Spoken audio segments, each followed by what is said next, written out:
I mentioned fear in the beginning of the Mass. And I was talking about internal fear. A fear that each one of us either was dealing with or still dealing with.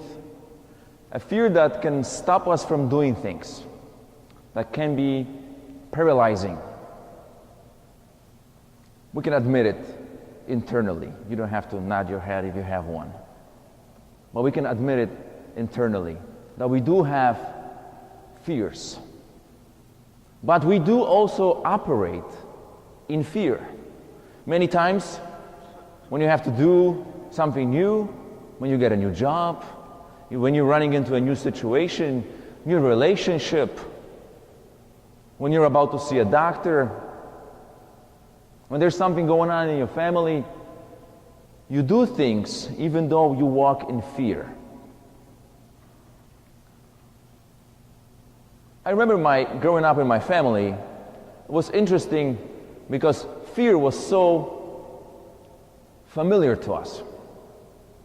My great-grandpa was in the underground movement, so I don't remember those times, but my family was living in fear of the communism regime. They lived in fear of being afraid of him being incarcerated, interrogated. And then when my grandpa was a part of the Solidarity movement, there was also a fear of militia who would often come and visit the family. And we were little kids, so the fear gets real when the kids are involved. As grown-ups, we are afraid of dying for a cause, right? But if it involves kids, it's different. So there was always some sort of fear within my family, a fear I had to deal with. And also a lot of those hush-hush stories. Do not talk about this. Do not talk at school about what you heard at home. There was always some behind-the-scene movement going on in the house against something. There was always somebody watching the house, some sort of government militia. And it was real. It was legit. It was not in our heads. It was real fear that we had to deal with. Maybe you can't imagine of that kind of fear in this country where we're pretty much free to do what we want and say, well, at least I thought we could say whatever we want. Fear. Jesus tells the 12 something on the contrary in the gospel.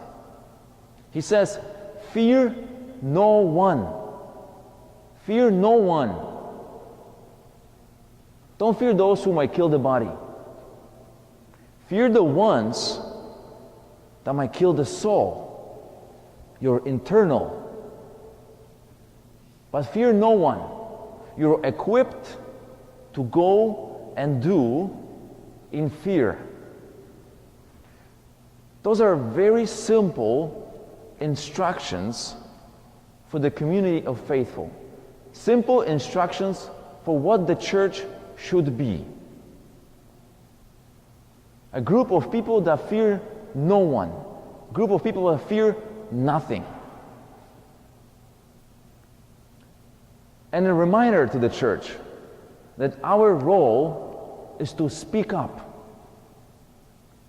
Our role is not to be hush-hush. St. Stan's role is not to be the best kept secret ever that we don't talk about outside the doors. Okay? It's over. The best kept secret ever has been revealed already. It's time to speak up about that secret.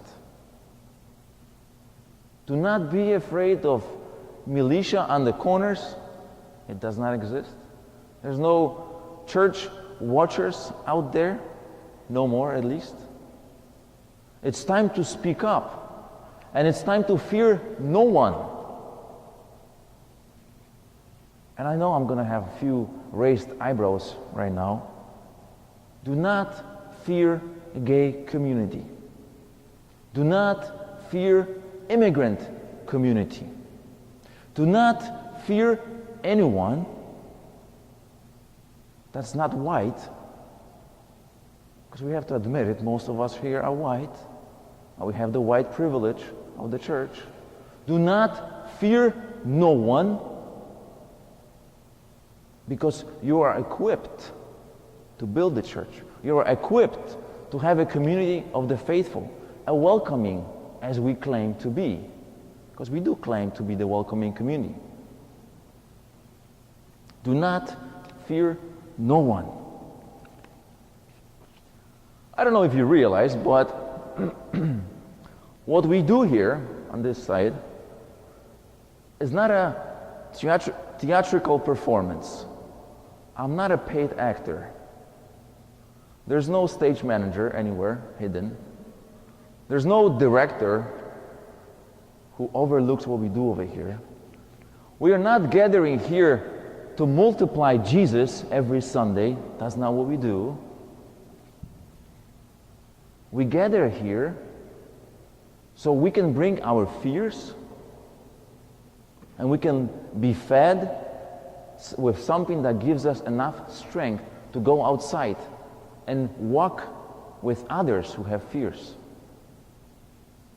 This is a Pride weekend. Again, raised eyebrows. It's a Pride weekend.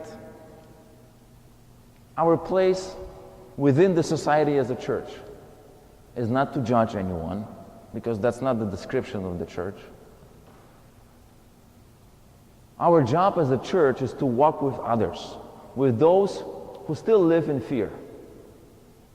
And I think we must come out of our own closet of fear of being not the best kept secret ever anymore. A fear of coming out as a welcoming church, as a church of Jesus Christ. It's time for us to admit that the product we have over here is good. The product that we offer over here is not just for us here, but it's for others. And we are the only messengers that can actually take what's given here and seed it out there. We're the only ones with our own fears that can go and touch and heal the fears of others. Amen.